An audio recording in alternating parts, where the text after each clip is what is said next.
Boa tarde a todos, nós somos o Disperciência.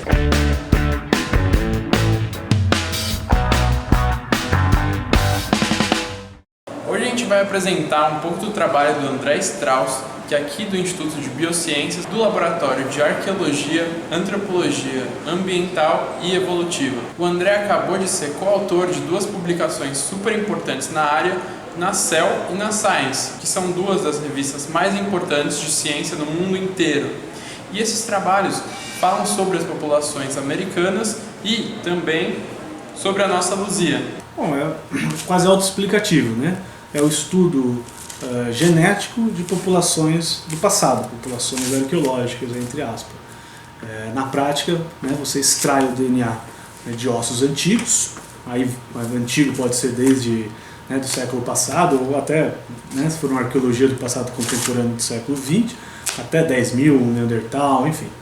Basicamente, qualquer coisa que seja um estudo genético, principalmente DNA humano, mas não exclusivamente. Também inclui estudos do DNA da fauna arqueológica, DNA ambiental, que pode ser tirado do solo, pode ser tirado de um cálculo dentário, pode ser também algum patógeno, enfim. E basicamente as potencialidades analíticas, interpretativas, são as mesmas dos estudos genéticos de populações vivas. Quer dizer, você pode desde inferir relações de ancestralidade, eventos de divergência e mistura, até estudos de fenótipo, função, doenças. Também se usa o DNA hoje como uma espécie de ferramenta de identificação de táxon. Então, às vezes, tem um monte de ossos muito fragmentados a um nível que a identificação osteológica, se é humano, se é neandertal, ou se é um tipo de cervídeo, se é outro tipo de cervídeo, não dá para ser feita. Com o DNA você consegue matar. Enfim, então tem toda estimação de sexo, que é um clássico do estudo da antropologia física, determinar se o esqueleto que você encontrou é homem ou mulher, que sempre foram feitos pelos marcadores anatômicos clássicos, como a abertura da incisura isquiática maior e coisa da anatomia da pelvis. Hoje o DNA também mata essa questão. Então são múltiplas linhas de investigação que se abrem para entender o passado humano. Já existem estudos que calculam a meia-vida do DNA em diferentes ambientes. Qual que é a taxa de decaimento? Então dá já, para ambientes bem específicos, bem estudados, você consegue até estimar a idade de um fóssil, de um esqueleto,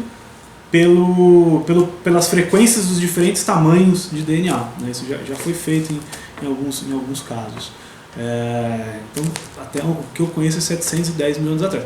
Sei que já foram feitas várias tentativas de extrair DNA de material hominíneo mais antigo, como, por exemplo, o Australopithecus sediba, que tem quase 2 milhões, e não deu certo até agora, pelo menos, até onde eu sei. Então, eu diria que 1 milhão está o nosso limite agora.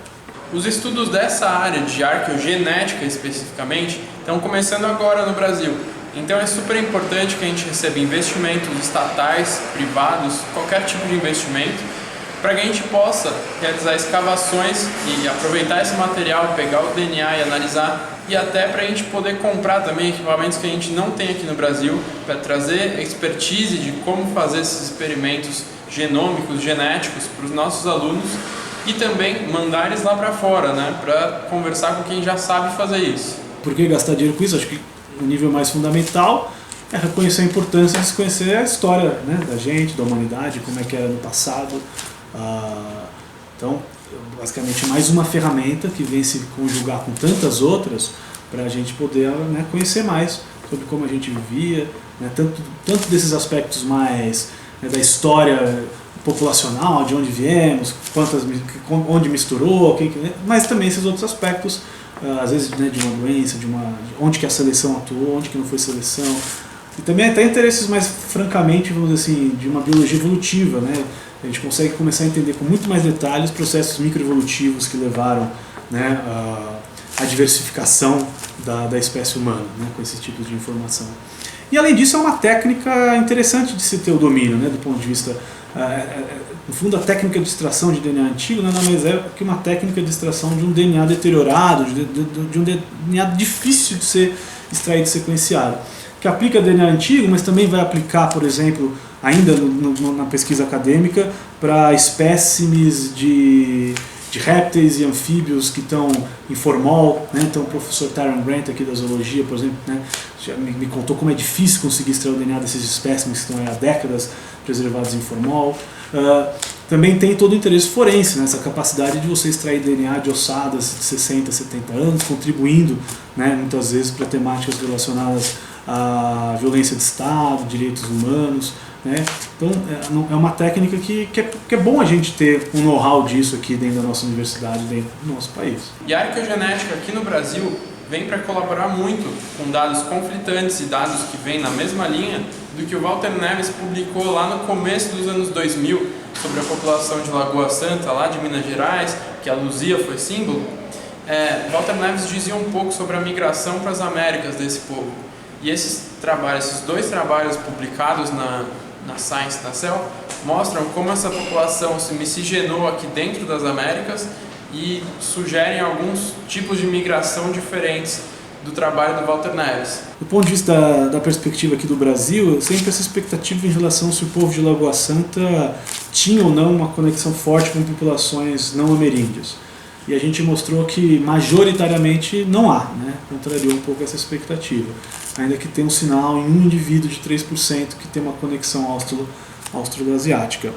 E eu acho que de forma geral mostra, além disso, que tiveram diversos eventos, né, de troca gênica entre a América do Norte e a América do Sul, e que dentro da América do Sul você não tem uma única história homogênea, cada região é diferente, né? Então você tem regiões como os Andes Centrais e o Cone Sul, que apresentam uma maior continuidade populacional ao longo do Holoceno, e regiões como os Andes Centrais, né, e outras regiões como o Cone Sul e o Brasil Central, onde parece que teve uma substituição em torno de 9.000.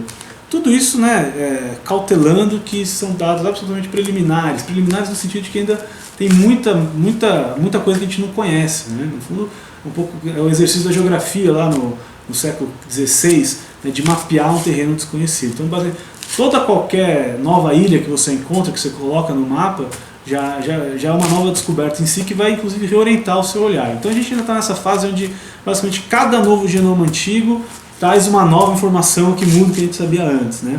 Cada novo estudo encontra uma população fantasma que não se conhecia, uma relação que não se tinha. Eu acho que a gente ainda vai passar por uma fase ainda exponencial dessas transformações até estabilizar, né, e começar a trabalhar mais nos detalhes finos. O que eu imagino que ainda leve aí uns 3, 4 anos para acontecer. Nenhum dos dois trabalhos sequenciou o DNA da Luzia, né? Um da Science sequenciou o material do Sumidouro, que vai até 10.400 anos, e o da Cell da Lapa do Santo, que vai até 9.600. Então, assim, estrito sensus, nenhum dos dois pode dizer diretamente sobre a Luzia. Mas a Luzia sempre foi considerada como parte da mesma população que esses outros esqueletos de Lagoa Santa. Então, assim como para os demais esqueletos de Lagoa Santa, a ideia de que a Luzia teria um componente genético marcadamente não ameríndio, possivelmente também não se confirma.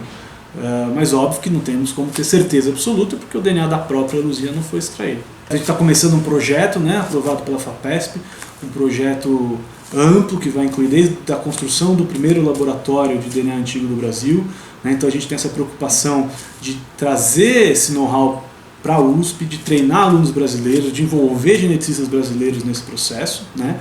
E também vai incluir toda uma parte de escavação arqueológica para gerar mais amostras e uma parte de trabalhar com aspectos de antropologia virtual. Então, se alguém tem interesse, algum aluno, né, da graduação da pós tem interesse em alguma dessas áreas, né, é um momento oportuno, né, para começar a trabalhar em algum projeto com isso. Então é isso, se você gostou, se inscreve no canal para colaborar com a nossa divulgação, curte o vídeo, veja lá nosso Apoia-se, se você tiver condições de ajudar monetariamente, e curte nossas redes sociais também, que é muito importante. Falou!